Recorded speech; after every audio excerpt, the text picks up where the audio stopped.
Akashvani. BD. ಜತ್ತಿಯವರ ಜನ್ಮದಿನದ ಸಂದರ್ಭದಲ್ಲಿ ಅವರ ಪುತ್ರರಾದ ಡಾಕ್ಟರ್ ಅರವಿಂದ ಜತ್ತಿ, ಬಿ.ಡಿ. ಜತ್ತಿಯವರೊಂದಿಗೆ ಕಳೆದ ಕ್ಷಣದ ಒಂದಿಷ್ಟು ಮಾಹಿತಿ. ಇವರೊಂದಿಗೆ ಭದ್ರಾವತಿ ಹಾಗೂ ಚಿತ್ರದುರ್ಗ ಆಕಾಶವಾಣಿ ಕೇಂದ್ರದ ಕಾರ್ಯಕ್ರಮದ ಮುಖ್ಯಸ್ಥರಾದ ಎಸ್.ಆರ್. ಭಟ್. ಕೇಳುಗರೆ, ಬಸಪ್ಪ ದಾನಪ್ಪ ಜತ್ತಿ ಅಂದರೆ ಬಿ.ಡಿ. ಜತ್ತಿಯವರು ಕರ್ನಾಟಕದ ಮಾಜಿ ಮುಖ್ಯಮಂತ್ರಿಗಳು ಹೌದು, ಉಪರಾಷ್ಟ್ರಪತಿಗಳು ಹೌದು ಹಾಗೂ ಹಂಗಾಮಿ ರಾಷ್ಟ್ರಪತಿಯವರಾಗಿ ಕೆಲಸ ನಿರ್ವಹಿಸಿದವರು. ಇಂದು ಅವರ ಜನ್ಮದಿನ. ಸೆಪ್ಟೆಂಬರ್ 10, 1912ರಂದು ಬಾಗಲಕೋಟೆಯ ಜಮಖಂಡಿಯ ಸಾವಳಗಿಯಲ್ಲಿ ದಾನಪ್ಪ ಮತ್ತು ಭಾಗವನವರ ಮಗನಾಗಿ ಜನಿಸಿದ ಬಿ.ಡಿ. ಜತ್ತಿಯವರು ಗ್ರಾಮ ಪಂಚಾಯಿತಿಯಿಂದ ದೇಶದ ರಾಷ್ಟ್ರಪತಿಗಳಾಗಿ ಕನ್ನಡದ ಕೀರ್ತಿ ಪತಾಕೆಯನ್ನು ಹಾರಿಸಿದವರು. 1958ರಿಂದ 1962ರ ತನಕ ಮೈಸೂರಿನ ವಿಧಾನ ಪರಿಷತ್ತಿನ ನಾಯಕರಾಗಿ, ಕರ್ನಾಟಕದ ಮುಖ್ಯಮಂತ್ರಿಗಳಾಗಿ ಕೆಲಸವನ್ನು ನಿರ್ವಹಿಸಿದರು. 1968ರಲ್ಲಿ ಪಾಂಡಿಚೇರಿಯ ಲೆಫ್ಟಿನೆಂಟ್ ಗವರ್ನರ್ ಆಗಿ, 1973ರಲ್ಲಿ ಒರಿಸ್ಸಾ ರಾಜ್ಯದ ರಾಜ್ಯಪಾಲರಾಗಿ, 1974ರಿಂದ 79ರವರೆಗೆ ಉಪರಾಷ್ಟ್ರಪತಿಗಳಾಗಿ, ಫಕ್ರುದ್ದೀನ್ ಅಲಿ ಅಹ್ಮದ್ ಅವರ ಅಕಾಲಿಕ ಮರಣದಿಂದಾಗಿ ಹಂಗಾಮಿ ರಾಷ್ಟ್ರಪತಿಗಳಾಗಿ ಆಡಳಿತವನ್ನು ನಡೆಸಿದಂತಹ ರಾಜಕೀಯದ ಜಟ್ಟಿ ಬಿ.ಡಿ. ಜತ್ತಿಯವರು. ಇವರು 1977ರ ಫೆಬ್ರವರಿ 11ರಿಂದ ಜುಲೈ 1977ರವರೆಗೆ ಹಂಗಾಮಿ ರಾಷ್ಟ್ರಪತಿಗಳಾಗಿ ಕನ್ನಡದ ಪತಾಕೆಯನ್ನು ರಾಷ್ಟ್ರಮಟ್ಟದಲ್ಲಿ ಹಾರಿಸಿದಂಥವರು. ಇಂತಹ ಮಹಾಮೇಧಾವಿಯ ಜನ್ಮದಿನವಾದ ಇಂದು ಅವರನ್ನು ಕುರಿತಂತೆ ಅವರ ಮಗನಾದಂತಹ ಡಾಕ್ಟರ್ ಅರವಿಂದ್ ಜತ್ತಿ ಅವರೊಂದಿಗೆ ಒಂದಿಷ್ಟು ಮಾತುಕತೆಯನ್ನು ಬಿ.ಡಿ. ಜತ್ತಿಯವರಿಗೆ ಸಂಬಂಧಪಟ್ಟಾಗೆ ಮಾತನಾಡಿಸ್ತಾ ಇದ್ದೀವಿ. ಡಾಕ್ಟರ್ ಅರವಿಂದ್ ಜತ್ತಿ ಅವರೇ, ನಮಸ್ಕಾರ ಹಾಗೂ ಸ್ವಾಗತ. ನಮಸ್ಕಾರ ಸರ್. ಬಿ.ಡಿ. ಜತ್ತಿ ಅವರ ಬಗ್ಗೆ ನಮ್ಮ ಕರ್ನಾಟಕದಲ್ಲಿ ಬಹಳಷ್ಟು ಜನರಿಗೆ ತಿಳಿದಿರುವಂಥದ್ದು ಅಲ್ಪ. ನೀವು ಅವರೊಟ್ಟಿಗೆ ಕಳೆದ ಕ್ಷಣಗಳನ್ನು ಮತ್ತು ಅವರ ವ್ಯಕ್ತಿತ್ವದ ಬಗ್ಗೆ ಒಂದಿಷ್ಟು ಮಾಹಿತಿಯನ್ನು ನಮ್ಮ ಕೇಳುಗರೊಟ್ಟಿಗೆ ಹಂಚ್ಕೋಬೇಕು. ಅವರು ಬಸವ ಸಮಿತಿಯ ಸ್ಥಾಪಕ ಅಧ್ಯಕ್ಷರಾಗಿರೋದ್ರಿಂದ ಆ ಒಂದು ಬಸವ ಸಮಿತಿಯಿಂದನೇ ಕಾರ್ಯಕ್ರಮವನ್ನು ಪ್ರಾರಂಭ ಮಾಡೋಣ. Doctor BD. ಜತ್ತಿಯವರು 64ನೇ ಇಸವಿನಲ್ಲಿ ಬಸವ ಸಮಿತಿಯನ್ನು ಸ್ಥಾಪಿಸಬೇಕು ಅಂತ ನಿರ್ಣಯ ಮಾಡ್ತಾರೆ. ಇದಕ್ಕೊಂದೇ ಕಾರಣ ಇದೆ, ಅದು ಬಸವ ತತ್ವಗಳನ್ನು ಅಷ್ಟಶತಮಾನೋತ್ಸವವನ್ನು ಅಲ್ಲಿವರೆಗೂ ಯಾರೂ ಮಾಡಿರೋದಿಲ್ಲ. ಅಷ್ಟಶತಮಾನೋತ್ಸವಗಳ ಜವಾಬ್ದಾರಿ ನಮ್ಮೆಲ್ಲರದು ಅಂತ ಹೇಳಿ ಮುಂಬೈನಲ್ಲಿ AICC ಕಾನ್ಫರೆನ್ಸಲ್ಲಿ ಜತ್ತಿಯವರು ಆತ್ಮೀಯರ ಜೊತೆ ಮಾತಾಡ್ತಾರೆ. ಅಲ್ಲಿ DC ಪಾವಟೆಯವರು ಕೂಡ, ಕರ್ನಾಟಕ ವಿಶ್ವವಿದ್ಯಾಲಯದ ಕುಲಪತಿಗಳಾದ DC ಪಾವಟೆಯವರು ಮತ್ತು ಇನ್ನಿತರರು ಸೇರಿ ಅಷ್ಟಶತಮಾನೋತ್ಸವವನ್ನು ರಾಷ್ಟ್ರಾದ್ಯಂತ ಆಚರಿಸಬೇಕು ಅಂತ ಹೇಳಿ ಬಸವ ಸಮಿತಿ ಅನ್ನೋದನ್ನು, ಅದು ಕೂಡ ಧಾರವಾಡ ವಿಶ್ವವಿದ್ಯಾಲಯದಲ್ಲೇ, ಹೆಸರು ಕೂಡ ಜಗಜ್ಯೋತಿ ಅಂತ ಉದ್ದ ಹೆಸರು ಬೇಡ, ಬಸವಣ್ಣವರ ವಚನಗಳಿವೆ ಅದರಲ್ಲಿ. ಅಂದರೆ ನಾನು ಬಚ್ಚವರಿಯ ಬಸವನನ್ನಾಗಿ ಸಯ್ಯ ಅಂತ ಒಂದೇ ಅದೇ ಮಾತಿನಂತೆ 3 ಅಕ್ಷರ ಬಸವ, ಈ ಕಡೆ ಸಮಿತಿ, ಬಸವ ಸಮಿತಿಯನ್ನು 64ರಲ್ಲಿ ಆರಂಭ ಮಾಡಿ ಇನ್ನೊಂದು ವರ್ಷಕ್ಕೆ ಅಮೃತ ಮಹೋತ್ಸವವನ್ನು ನಿಮ್ಮ ಹಾಗೆ ನಾವು ಹೌದು. ಇನ್ನು ಡಾಕ್ಟರ್ ಅರವಿಂದ್ ಜತ್ತಿ ಅವರೇ, ನಮ್ಮ ಕೇಳುಗರಿಗೆ ನೀವು ಅವರೊಟ್ಟಿಗೆ ಕಳೆದ ಕ್ಷಣಗಳನ್ನು ಕೂಡ ಮೆಲ್ಕಾಗ್ತಾ ಹೋಗೋಣ. ನನ್ನ ತಂದೆ ಮೊದಲಿನಿಂದಲೂ ಕೂಡ ಬಸವ ತತ್ವಕ್ಕೆ ಆಸಕ್ತಿ ಹೊಂದಿದವರು ಇದ್ದಿದ್ದರಿಂದ ಪ್ರಥಮವಾಗಿ ಅವರ ಆಸಕ್ತಿ ಹುಟ್ಟಿದ್ದು ಅಷ್ಟಶತಮಾನೋತ್ಸವ. ಈಗಾಗಲೇ ನಿಮಗೆ ಹೇಳಿದೆ, ಅಷ್ಟಶತಮಾನೋತ್ಸವ ಎಲ್ಲಿ ಮಾಡ್ತಾರೆ? ದೆಹಲಿಯಲ್ಲಿ ಡಾಕ್ಟರ್ ಝಾಕಿರ್ ಹುಸೇನ್ರವರನ್ನು ಕರೆಸಿ ರಾಷ್ಟ್ರಾದ್ಯಂತ ಆ ಒಂದು ಅಷ್ಟಶತಮಾನೋತ್ಸವವನ್ನು ಮಾಡ್ತಾರೆ. ಮಾಡಿದ ಮೇಲೆ ಅವರ ಆಸಕ್ತಿ ಅಲ್ಲಿಗೆ ನಿಲ್ಲೋದಿಲ್ಲ. ಆಸಕ್ತಿ ಯಾವಾಗ ನಿಲ್ಲೋದಿಲ್ಲ, ಧಾರಾಕಾರವಾಗಿ ಹರಿತಾ ಇತ್ತು. ಅವರ ಮನಸ್ಸಿನಲ್ಲಿ ಒಂದು ಪಾದಯಾತ್ರೆ ಮಾಡೋಣ, ಎಲ್ಲಿ ನಮ್ಮ ಬಸವ ತತ್ವಗಳ ಇತಿಹಾಸ ಎಲ್ಲಿಗೆ ಒಂದು ರೀತಿಯ ಕೊನೆಯಾಗಿದೆ ಪ್ರೌಢದೇವರಾಯನ ಕಾಲದಲ್ಲಿ, ಅಲ್ಲಿಂದನೇ ಹೊಸಪೇಟೆಯಿಂದ ಪ್ರಾರಂಭ ಮಾಡಿ ಅದನ್ನು ಬಸವ ಕಲ್ಯಾಣದವರೆಗೂ ಪಾದಯಾತ್ರೆ ಮಾಡಿಕೊಂಡು ಒಂದು 30 ದಿನ ನಡೀತಾರೆ. ನಡೆದ ಮೇಲೆ ಆಗ ಸಮಾಜದಲ್ಲಿ ಇದೇನೊಬ್ಬ ಮುಖ್ಯಮಂತ್ರಿ ಇದ್ದವರೇ ಹಿಂಗೆ ಪಾದಯಾತ್ರೆ ಮಾಡ್ತಿದ್ದಾರಲ್ಲ, ಅಲ್ಲೇನೂ ಆಸಕ್ತಿ ಇರಲಿಲ್ಲ, ರಾಜಕೀಯ ಆಸೆ ಇರಲಿಲ್ಲ, ಏನೂ ಸ್ವಾರ್ಥ ಇಲ್ಲ, ಕೇವಲ ಬಸವ ತತ್ವಗಳ ವಿಕಾಸ. ಇದಕ್ಕೆ ಬಸವ ಕಲ್ಯಾಣ ಅಂದಾಗಲೂ ಕೂಡ ಜತ್ತಿಯವರು ತಮ್ಮ ಆತ್ಮಕಥೆಯಲ್ಲಿ ಬರೀತಾರೆ. 55ನೇ ಇಸ್ವಿನಲ್ಲಿ ಅವತ್ತು ಏನೋ ನಡೀತಾ ಇರುತ್ತೆ, ಬಸವ ಕಲ್ಯಾಣದಲ್ಲಿ ದೊಡ್ಡ ಸಮ್ಮೇಳನ ನಡೀತಾ ಇರುತ್ತೆ. ಅಲ್ಲಿಗೆ ನಾನು ಹೋಗಿ ಬರಬೇಕು ಅಂತ ಅಲ್ಲಿ ಬರ್ತಾರೆ, ಸಣ್ಣವ್ರು ಇರ್ತಾರೆ. ಬಂದಾಗ ಆಸಕ್ತಿಯಿಂದ ಹೇಗಿದೆ ಕಲ್ಯಾಣ ಅಂತ ನೋಡೋಕೆ ಹೋಗ್ತಾರೆ. ಬೇಸರ ಆಗುತ್ತೆ ಅವರಿಗೆ, ಯಾಕೆ ಹಿಂಗಿದೆ, ಬಸವನ ನಾಡಿ ಯಾಕೆ ಹಿಂಗಿದೆ ಆವಾಗ ಅದಕ್ಕೆ ಕಿಲ್ಲೆ ಕಲ್ಯಾಣ ಅಂತ ಹೆಸರಿರುತ್ತೆ. ಉರ್ದು ಭಾಷೆಯ ಕಿಲ್ಲೆ ಅಂದರೆ ನಮ್ಮ ಕೋಟೆ, ಕೋಟೆ ಕಲ್ಯಾಣ ಅಂತ ಹೆಸರಿರುತ್ತೆ. ಆಗ ಜತಿಯವರು ಇಲ್ಲ ಇದಕ್ಕೆ ಬಸವ ಕಲ್ಯಾಣ ಇಡಬೇಕು ಅಂತಕ್ಕಂಥ ಆಶಯ ಅವರಲ್ಲಿ ಬೀಜ ಸ್ವರೂಪವಾಗಿ ಮೂಡಿದ್ದೇ ಸರಿ. ಅವರು ಮುಖ್ಯಮಂತ್ರಿ ಆದ ತಕ್ಷಣವೇ ಕಲ್ಯಾಣವನ್ನು ಒಂದು ತಾಲೂಕಾ ಮಾಡಿ ಅದಕ್ಕೆ ಬಸವ ಕಲ್ಯಾಣ ಅಂತ ನಾಮಾಂಕರಣ ಮಾಡ್ತಾರೆ. ಒಂದು ಅರವಿಂದ್ ಜತ್ತಿ ಅವರೇ, ತಾವು ಬಿ ಡಿ ಜತ್ತಿ ಅವರ ಮಗ, ನಿಮಗೂ ಮತ್ತು ಅವರಿಗೂ ಒಡನಾಟಗಳು ಬಹಳ ಸುದೀರ್ಘವಾದಂಥದ್ದು. ಅವರ ಆರಂಭದ ಜೀವನವನ್ನು ತಾವು ಕಣ್ಣಾರೆ ಕಂಡಂಥವರು. ಆರಂಭದ ಜೀವನವನ್ನು ಕೂಡ ನಮ್ಮ ಕೇಳುಗರಿಗೆ ತಿಳಿಸ್ಬೋಣ.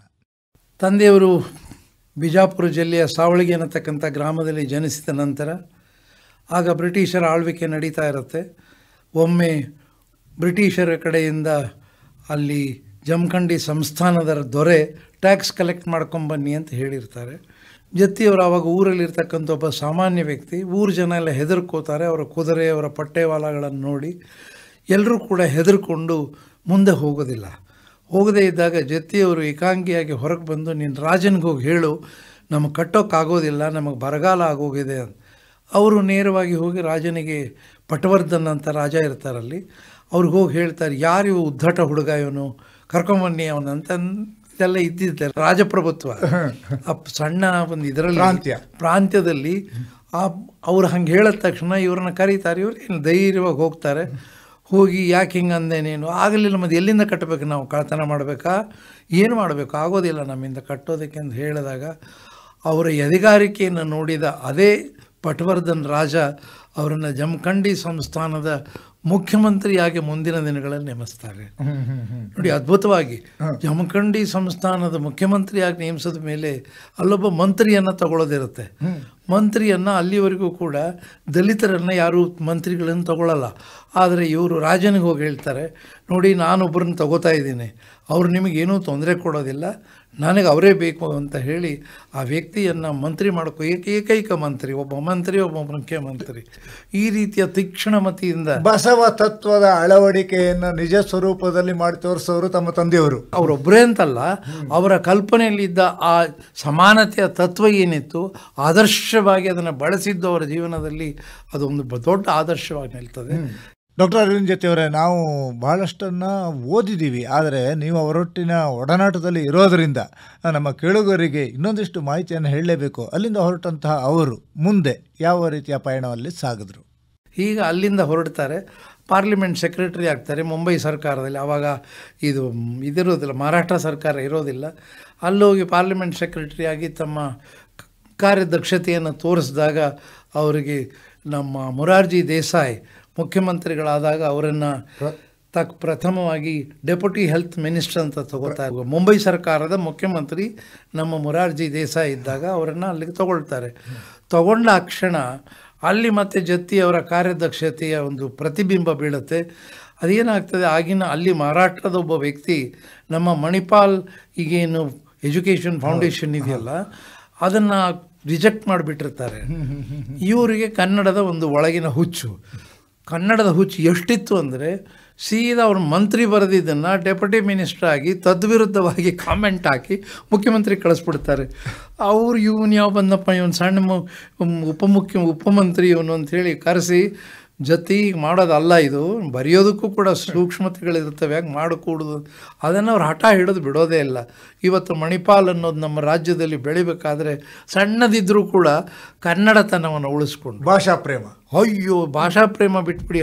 ಅವರಿದ್ದಿದ್ದು ಇದರಲ್ಲಿ ಭಾಳ ಮುಖ್ಯಮಂತ್ರಿ ಸೆಕ್ರೆಟರಿಯೇಟ್ ಪಕ್ಕದಲ್ಲಿ ನಮ್ಮನ್ನು ಶಾಲೆಗೆಲ್ಲ ಹಾಕಬೇಕು, 1ನೇ ಕ್ಲಾಸಿಗೆ ಎಲ್ಲೋ ಮಾತುಂಗ ಆಚೆ ರೈಲ್ವೇನಲ್ಲಿ ಹೋಗಿ, ಯಾಕೆ ಕನ್ನಡ ಶಾಲೆ, ನಮ್ಮ ಅಕ್ಕ, ನಮ್ಮ ಅಣ್ಣ, ನಾನು ಎಲ್ಲ 3 ಜನ ಕನ್ನಡ ಶಾಲೆಗೆ ಮಹಾರಾಷ್ಟ್ರದಲ್ಲಿ ಎಂದು ಇನ್ ದ ಇಯರ್ 1948-47 ಆ ಕನ್ನಡತೆಯನ್ನು ಎಂದೂ ಜೀವನದಲ್ಲಿ ಬಿಡಲಿಲ್ಲ ಅವರು. ಅದರ ಜೊತೆಗೆ ಬಸವಣ್ಣ ತತ್ವವಾಗಿ ಅವರಲ್ಲಿ ಲೀನವಾಗ್ತಾರೆ. ಅಲ್ಲಿಂದ ಪ್ರಾರಂಭಗೊಂಡು ಇಲ್ಲಿ ಮೈಸೂರು ರಾಜ್ಯಕ್ಕೆ ಬರ್ತಾರೆ. ಬಂದಾಕ್ಷಣ ಅದು ಆ ಉಳುವವನಿಗೆ ಆ ಭೂಮಿ ಆ ಸಂದರ್ಭದಲ್ಲಿ ಅವ್ರನ್ನ ಚೇರ್ಮನ್ ಮಾಡ್ತಾರೆ. ಸರ್ಕಾರ ಏನೋ ಒಂದು ಅಮೌಂಟು ಸ್ಯಾಂಕ್ಷನ್ ಮಾಡ್ತಾರೆ. ಅದನ್ನು ಸ್ಯಾಂಕ್ಷನ್ ಮಾಡಿದಾಗ ಇಲ್ಲ ನನಗೆ ಜಾಸ್ತಿ ಆಯಿತು ಅಂತ ಹೋಗಿ ಸರ್ಕಾರಕ್ಕೆ ತಿರುಗಿ ಕೊಟ್ಟಂಥ ವ್ಯಕ್ತಿತ್ವ ಇರೋ ಮಂತ್ರಿ ಇದೆಲ್ಲೂ ನಿಮಗೆ ಅಸಾಧ್ಯವಾದ ಕಲ್ಪನೆ ಇದು. ಆದರೂ ಕೂಡ ಅವರು ಮಾಡಿ ಅದರಲ್ಲಿಯೂ ಕೂಡ ಬಹಳ ಒಳ್ಳೆಯ ಹೆಸರನ್ನು ಪಡೀತಾರೆ. ಅಷ್ಟೇ ಅಲ್ಲದೆ ತಕ್ಷಣ ಅವರನ್ನು ರಾಜ್ಯದ ಮೈಸೂರು ರಾಜ್ಯದ ಮುಖ್ಯಮಂತ್ರಿಯಾಗಿ ತಗೊಳ್ತಾರೆ.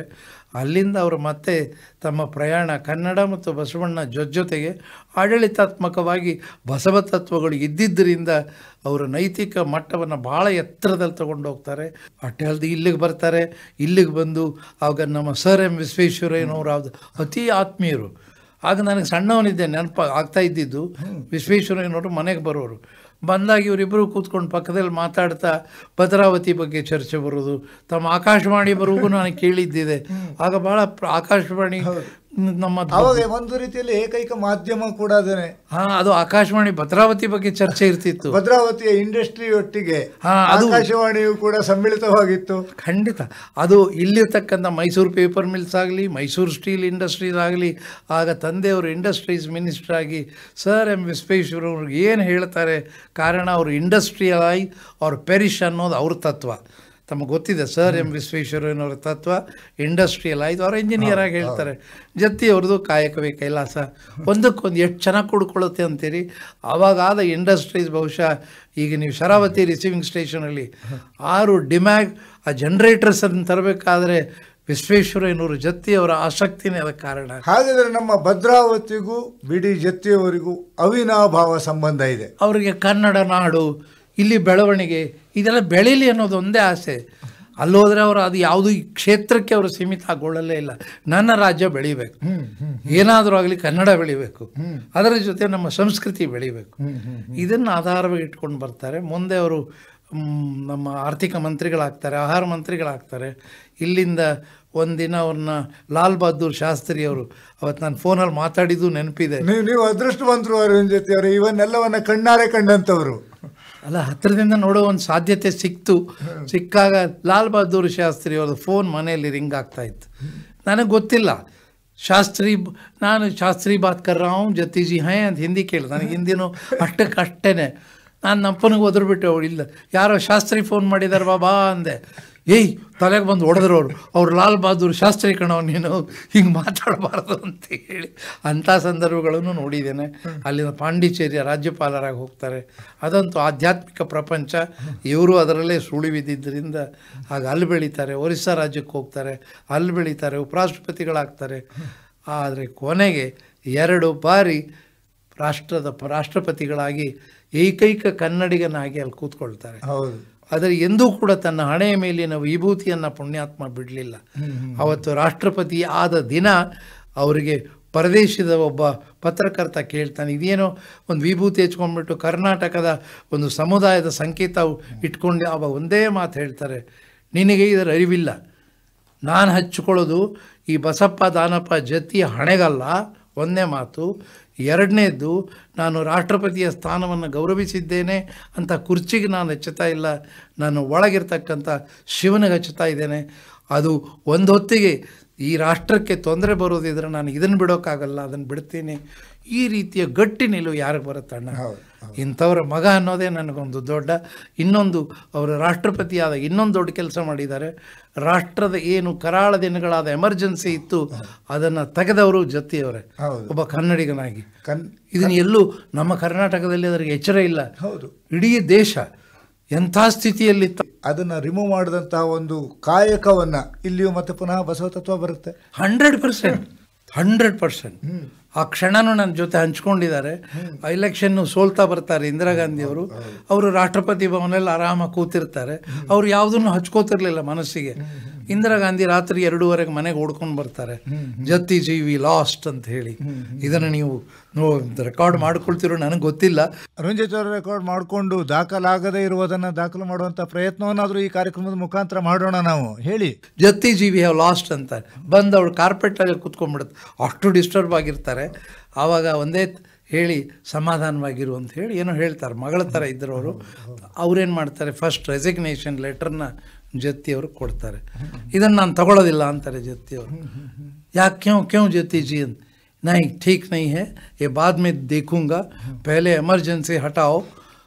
ಅವಳು ಒಂದೇ ಸಲ Jatti G U saved me ಅಂತೇಳಿ ಧನ್ ಅಂತ ಓಡಿದ್ದು. ಆ ಸಂದರ್ಭವನ್ನು ನಮ್ಮ ಅಪ್ಪ ಹೇಳೋದನ್ನು ಬಹುಶಃ ಅನುಭವಿಸ್ಬೇಕು ಅದನ್ನು. ಅಲ್ಲ, ಈಗ ನೀವು ಹೇಳೋದನ್ನು ಕೇಳ್ತಾ ಇದ್ರೆ ನಮಗೆ ಒಂಥರ ಮೈನವ್ರು ಹೇಳುತ್ತೆ. ಜೊತೆಯವರೇ, ನೀವು ಇದನ್ನು ಒಂದು ರೀತಿಯಲ್ಲಿ ಕಣ್ಣಾರೆ ಕಂಡವರು, ಕೇಳಿದಂಥವರು. ಮತ್ತು ಎಮರ್ಜೆನ್ಸಿಯ ಸಂದರ್ಭ ಅಂತಹ ಹೊರತರುವಂತಹ ನಿರ್ಧಾರಕ್ಕೆ ಒಂದು ಒಬ್ಬ ಕನ್ನಡಿಗನ ಸಹಿ ಇದೆ ಅಂದ್ರೆ ಹೌದು, ಅಭಿಮಾನ ಪಡಬೇಕೋ ಇಲ್ವಾ ನೀವೇ ಅಲ್ಲ ಅಭಿಮಾನ ಪಡುವುದಂದ್ರೆ ಅಲ್ಲ, ಹೆಮ್ಮೆಯಿಂದ ಹೇಳಬೇಕು ಇದನ್ನ. ಹೇಳ್ಬೇಕು. ನಮ್ಮ ಕನ್ನಡಿಗರು ಇದನ್ನ ಪ್ರತಿಯೊಬ್ಬರೂ ಕೂಡ ಹೆಮ್ಮೆಯಿಂದ ಹೇಳಬೇಕು. ಎಮರ್ಜೆನ್ಸಿಯನ್ನು ತೆಗೆದಂತಹ ಧೀರೋದಾತ್ತ ವ್ಯಕ್ತಿ ಬಿ ಡಿ ಜತ್ತಿಯವರು. ಅದು ರಾಷ್ಟ್ರದ ಪ್ರಥಮ ಪ್ರಜೆಯಾಗಿ ಮಾಡಿದಂತಹ ಅತ್ಯುತ್ತಮವಾದಂತಹ ಕೆಲಸ ಅಂತ. ಇದಕ್ಕೆ ಅವರಿಗೆ ಯಾಕೆ ಇಂಥ ನಿರ್ಣಯಗಳನ್ನು ಕೈಗೊಳ್ತಾ ಇದ್ರು ಅಂದರೆ ಬಸವಣ್ಣನ ಒಂದು ವಚನ ಇದೆ, ಎಷ್ಟು ಅದ್ಭುತವಾಗಿದೆ. ಪ್ರತಿಯೊಬ್ಬ ಕನ್ನಡಿಗನೂ ಕೂಡ ಅವರ ಧರ್ಮ ಜಾತಿ ಇದನ್ನೆಲ್ಲ ನೋಡ್ದೇನೆ ಒಬ್ಬ ಕನ್ನಡಿಗ ಬರೆದಿರ್ತಕ್ಕಂಥ ವಚನ ಏನಿದೆ, ನ್ಯಾಯ ನಿಷ್ಠುರಿ. ನೋಡಿ, ಒಂದೊಂದು ಶಬ್ದನೂ ಗಮನಿಸಿ. ನ್ಯಾಯ ನಿಷ್ಠುರಿ ದಾಕ್ಷಿಣ್ಯ ಪರ ನಾನಲ್ಲ, ಶರಣನಾರಿಗೂ ಅಂಜುವನಲ್ಲ. ಕಾರಣ ಕೂಡಲ ಸಂಗಮ ದೇವನ ರಾಜ ತೇಜದಲ್ಲಿಪ್ಪೆನಾಗಿ. ಇದೇ ತತ್ವ ಜೊತೆಯವರು ತಮ್ಮ ಬದುಕಿನಿಂದ ಮಾಡಿದ್ದಕ್ಕಾಗಿ ಅವರು ಒಬ್ಬ ಸಾಮಾನ್ಯ ಬಡ ರೈತನ ಮಗ ಹುಟ್ಟಿ ರಾಷ್ಟ್ರಪತಿಯಾಗಿ ಮನೆಗೆ ಬಂದು ಇದು ನಮ್ಮೆಲ್ಲರಿಗೂ ಪ್ರಭಾವ ಆಗದೇ ಇರೋಕ್ಕೆ ಸಾಧ್ಯವೇ ಇಲ್ಲ. ಹೌದು, ಕನ್ನಡಿಗರು ಪ್ರತಿಯೊಬ್ಬರೂ ಕೂಡ ಹೆಮ್ಮೆ ಪಡಬೇಕಾದಂತಹ ಧೀರೋದಾತ್ತ ವ್ಯಕ್ತಿ ಬಿ ಡಿ ಜತ್ತಿಯವರು. ಅವರ ಮಗನಾಗಿ ತಾವು ಬಹಳಷ್ಟು ಈ ತರಹದ ಒಂದಿಷ್ಟು ಸುಂದರ ಕ್ಷಣಗಳನ್ನು ಕಳೆದಿದ್ದೀರಿ. ಅದೇ ರೀತಿಯಲ್ಲಿ ಒಬ್ಬ ರಾಷ್ಟ್ರಪತಿಗಳ ಮಗನಾದಂಥ ಸಮಯದಲ್ಲಿ ಕೆಲವೊಂದು ಸಮಸ್ಯೆಗಳು ಬಂದಿರ್ಬೋದಲ್ವಾ? ಬಹುಶಃ ಅವ್ರ ಜೀವನದಲ್ಲಿ ಸಮಸ್ಯೆಗಳನ್ನು ಸಮಸ್ಯೆಗಳಾಗಿ ಎದುರಿಸೇ ಇಲ್ಲ. ಬಸವ ತತ್ವದಲ್ಲಿರ್ತಕ್ಕಂಥ ಏನಿದೆ ಅದರಲ್ಲಿ ನಾವು ಎಂದೂ ಸೇರ್ಕೊಳ್ಳೋದೇ ಇಲ್ಲ. ಭಾಳ ಪ್ರಸಿದ್ಧ ವಚನ ಇದೆಯಲ್ಲ, ಮಾಡಿದಂತಿರಬೇಕು ಮಾಡದಂತಿರಬೇಕು, ಮಾಡಿದ ಮಾಟದಲ್ಲಿ ತಾನಿಲ್ಲದಂತಿರಬೇಕು. ಒಬ್ಬ ವ್ಯಕ್ತಿ ಯಾವಾಗ ಸ್ವಾರ್ಥಿ ಇಲ್ಲ, ತನ್ನ ಕೈಗೆ ತಾವು ಡೈರೆಕ್ಟರ್ ಆಗಿದ್ದೀರಿ, ಇದು ನಿಮ್ಮ ಕೆಲಸ ಅಂತ ನೀವು ತಗೊಳ್ಳೋಂಗಿಲ್ಲ. ನೀವು ನಿಷ್ಠೆಯಿಂದ ನಾನು ಅದೊಂದೇ ಅಲ್ಲ, ಕರ್ನಾಟಕಕ್ಕೆ ಕನ್ನಡ ನಾಡಿಗೆ ನಾನು ಏನು ಕೊಡಬಲ್ಲೆ ಅಂತಕ್ಕಂಥದ್ದು ನಿಮ್ಮಲ್ಲಿ ಕರ್ತವ್ಯ ಪ್ರಜ್ಞೆ ಇದ್ದರೆ ಅದು ಕಾಯಕ. ಯಾರು ಎಷ್ಟು ದಿನ ಬದುಕ್ತಾರೆ ಅನ್ನೋದು ಮುಖ್ಯ ಅಲ್ಲ, ಬದುಕಿದ್ದಂತಹ ಸಾರ್ಥಕ ಕ್ಷಣಗಳು ಬಹಳ ಅಮೂಲ್ಯವಾಗಿರುತ್ತೆ. ಅಷ್ಟೇ ಪ್ರಸ್ತುತತೆಯನ್ನು ಕೂಡ ಹೊಂದಿ ಮಾಡುವಾಗ ನಾವು ಮರಿತೇವೆ. ಹೌದು, ಮರಿಕೂಡದು. ಹೌದು. ನಿಮಗೊಂದು ಸಂದರ್ಭ ಹೇಳ್ತೀನಿ, ಅದು ಅವಕಾಶ ಸಿಕ್ಕಿದೆ ಅಂತ ಹೇಳ್ತೀನಿ. ನಮ್ಮ ಮನೆಗೆ ರಾಜೇಂದ್ರ ಪ್ರಸಾದ್ ಅವರು ಮನೆಗೆ ಬಂದಿರ್ತಾರೆ. ಮನೆಗೆ ಬಂದಂಥ ಸಮಯದಲ್ಲಿ ಈ ನಮ್ಮ ರಾಜ್ಯದ ಸಂಸ್ಕೃತಿಯ ಬಗ್ಗೆ ಅವರದ್ದು ಹಿರಿಯರು ಇವರು ಹಿರಿಯರು ಮಾತಾಡ್ತಾರೆ. ಮಾತಾಡಿದ ನಂತರ ನಮ್ಮ ರಾಷ್ಟ್ರಪತಿಗಳು ರಾಷ್ಟ್ರಪತಿ ಭವನಕ್ಕೆ ಹೋಗಿ ಬಿಹಾರಿನ ಮುಖ್ಯಮಂತ್ರಿಗಳಿಗೊಂದು ಪತ್ರ ಬರೀತಾರೆ. ಅದೇನೋ ಮೈಸೂರಿನ ರಾಜ್ಯದಲ್ಲಿ ಅದೇನೋ ಸಂಸ್ಕೃತಿ ಭಾಳ ವಿಶೇಷವಾಗಿದೆ, ನಾನು ಜೊತೆಯವ್ರನ್ನ ಕೇಳಿದೆ, ಅದಕ್ಕೆಲ್ಲ ಅಲ್ಲಿರ್ತಕ್ಕಂಥ ಮಠಗಳು ವಿದ್ಯಾಸಂಸ್ಥೆಗಳು ಕಾರಣ ಅಂತ ಅವ್ರ ಜೊತೆಯವ್ರು ಹೇಳಿದ್ದನ್ನು ಅವ್ರು ಅಲ್ಲಿ ಹೇಳ್ತಾರೆ. ಹೇಳಿದಾಕ್ಷಣ ಅದು ಇವತ್ತಿಗೂ ಕೂಡ ನೀವು ಅದನ್ನು ಪ್ರೆಸಿಡೆಂಟ್ಸ್ ಲೆಟರ್ ಟು ದಿ ಅದೇನೋ ಒಂದು ಡಾಕ್ಯುಮೆಂಟ್ ಇರುತ್ತೆ, ಅದರಲ್ಲೂ ಆ ಲೆಟರ್ ಇದೆ. ಅಂದರೆ ಯಾವ ರೀತಿ ಕರ್ನಾಟಕದ ಸಂಸ್ಕೃತಿ ವಿಶೇಷವಾದ ಸಂಸ್ಕೃತಿ, ಇದಕ್ಕೆಲ್ಲ ಬರೀ ಬಸವಣ್ಣ ಅನ್ನಲ್ಲ, ನಾನು ದಾಸರಾಗಲಿ ನಮ್ಮ ಪರಂಪರೆ ಏನಿದೆ, ನಮ್ಮ ಮೈಸೂರು ಕನ್ನಡ ನಾಡಿನ ಪರಂಪರೆ ಇದೆಯಲ್ಲ, ಆ ಪರಂಪರೆಯ ಹಿನ್ನೆಲೆಯಲ್ಲಿ ನಮ್ಮ ಸಂಸ್ಕೃತಿ ಇವತ್ತಿಗೂ ಕೂಡ ದೆಹಲಿಗೆ ಹೋಗಿ ನಿಮಗೆ ಸಂತೋಷ ಅಂತ ನಾವು ಕನ್ನಡಿಗರ ಸಂತೋಷ ಆಗ್ತದೆ. ಹೌದು. ಡಾಕ್ಟರ್ ಅರವಿಂದ್ ಜತ್ತಿ ಅವರೇ, ತಮಗೆ ತಮ್ಮ ತಂದೆಯವರು ಈ ತಾವು ಮಾಡ್ತಾ ಇದ್ದಂತಹ ಕಾಯಕವನ್ನು ಬಿಟ್ಟು ಬಸವ ತತ್ವದ ಕಡೆ ವಾಲಿ ಅಂತ ಹೇಳಿದಂಥ ಒಂದು ಸನ್ನಿವೇಶವನ್ನು ಕೂಡ ನೆನೆಸ್ಕೊಂಡ್ರೆ ಒಳ್ಳೆಯದೇನೋ.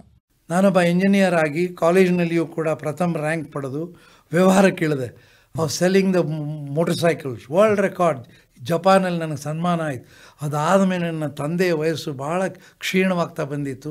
ಒಂದಿನ ಪಕ್ಕದಲ್ಲಿ ಕೂತ್ಕೊಂಡು ನಾನು ಎಲ್ಲ ಉತ್ತರ ಕರ್ನಾಟಕದ ಭಾಷೆ ಬಾಬಾ ಅಂತೀವಿ, ಮಹಾರಾಷ್ಟ್ರದಲ್ಲಿ ಕರೀತಾರಲ್ಲ ಹಾಗೆ, ಬಾಬಾ ನನಗೆ ಆಶೀರ್ವಾದ ಮಾಡಿರಿ ಅಂದರು.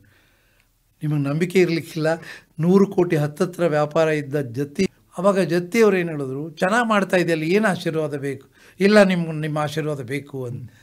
ಹಾಗೇನಿಲ್ಲ, ಮಕ್ಕಳನ್ನು ನಾವು ಯಾವ ರೀತಿ ತಲೆ ಮೇಲೆ ನೇವರಿಸೋದು ಹಾಗೆ ನಾನು ತಲೆ ಮೇಲೆ ಕೈ ಇಟ್ಟು, ಅವ್ರಿಗೂ 90-91, ನನಗೂ ವ್ಯವಹಾರದಲ್ಲಿ ಜಸ್ಟ್ ಮಾಡ್ತಾ ಇದ್ದೆ, ತಲೆ ಮೇಲೆ ಕೈ ಇಟ್ಟು, ನಿಂದೆಲ್ಲ ಏನು ದೊಡ್ಡ ಬದುಕು ಅರವಿಂದ, ಹೀಗೇ ಮಾತಣ್ಣ, ಇದು ನೆನಪಿನಲ್ಲಿ ಇಟ್ಕೊಳ್ಳುವಂಥ ಮಾತು, ನಿಂದೇನು ದೊಡ್ಡ ಬದುಕು, ನೀವು ಬಸವಣ್ಣಾಗು, ಅವ್ರು ನೋಡ್ಕೋತಾರೆ ಹೋಗು.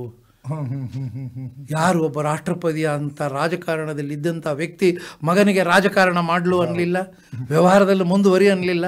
ನೀನು ಬಸವಣ್ಣನಾಗು, ನಾನು ಬಸವಣ್ಣ ಆಗೋಕ್ಕಾಗಲ್ಲ, ಆ ತತ್ವಗಳನ್ನು ಅಳವಡಿಸಿಕೊ, ನಿನ್ನ ಬದುಕು ಎಷ್ಟು ಸುಂದರವಾಗಿ ಹೋಗ್ತದೆ. ಈ ರೀತಿಯ ಮಾತನ್ನು ತಮ್ಮ ಕೊನೆಗಾಲದಲ್ಲಿ ಅವರು ತಮಗೆ ಹೇಳಿದರು. ಅದೇ ರೀತಿಯಲ್ಲಿ ತಾವು ಕೂಡ ಬಸವ ತತ್ವವನ್ನು ಪಾಲಿಸಿಕೊಂಡು ಈಗ ಬಸವ ಸಮಿತಿಯ ಅಧ್ಯಕ್ಷರಾಗಿಯೂ ಕೂಡ ಕೆಲಸವನ್ನು ನಿರ್ವಹಿಸ್ತಾ ಇದ್ದೀರಿ. 2002ನೇ ಇಸ್ವಿ ಜೂನ್ ತಿಂಗಳಲ್ಲಿ ಡಾಕ್ಟರ್ ಬಿ ಡಿ ಜತ್ತಿ ಅವರು ದೈವಾಧೀನರಾದರು, ಆದರೆ ತಮ್ಮ ಕಾಯಕ ಮುಂದುವರಿತಾ ಇದೆ. ಬಿ ಡಿ ಜತ್ತಿ ಅವರಿಗೆ ಸಂಬಂಧಪಟ್ಟಂತಹ ಕೆಲವು ಅನುಭವ ಅನಿಸಿಕೆಗಳನ್ನು ನೀವು ನಮ್ಮೊಟ್ಟಿಗೆ ಹಂಚಿಕೊಂಡು ಕೇಳಿವ್ರಿಗೂ ಕೇಳಿಸಿದಿರಿ. ಭಾಗವಹಿಸಿ ಮಾಹಿತಿ ನೀಡೋದಕ್ಕೆ ಧನ್ಯವಾದ. ನಮಸ್ಕಾರ. ತಮಗೂ ಕೂಡ ಧನ್ಯವಾದಗಳು. ಶರಣು ಶರಣಾರ್ಥಿ. ಇದುವರೆಗೆ ಬಿ ಡಿ ಜತ್ತಿಯವರ ಜನ್ಮದಿನದ ಸಂದರ್ಭದಲ್ಲಿ ಅವರ ಪುತ್ರರಾದ doctor Aravind Jatti, B D ಜತ್ತಿಯವರೊಂದಿಗೆ ಕಳೆದ ಕ್ಷಣದ ಒಂದಿಷ್ಟು ಮಾಹಿತಿಯನ್ನು ಕೇಳಿದಿರಿ. ಇವರೊಂದಿಗೆ ಭದ್ರಾವತಿ ಹಾಗೂ ಚಿತ್ರದುರ್ಗ ಆಕಾಶವಾಣಿ ಕೇಂದ್ರದ ಕಾರ್ಯಕ್ರಮದ ಮುಖ್ಯಸ್ಥರಾದ ಎಸ್ ಆರ್ ಭಟ್.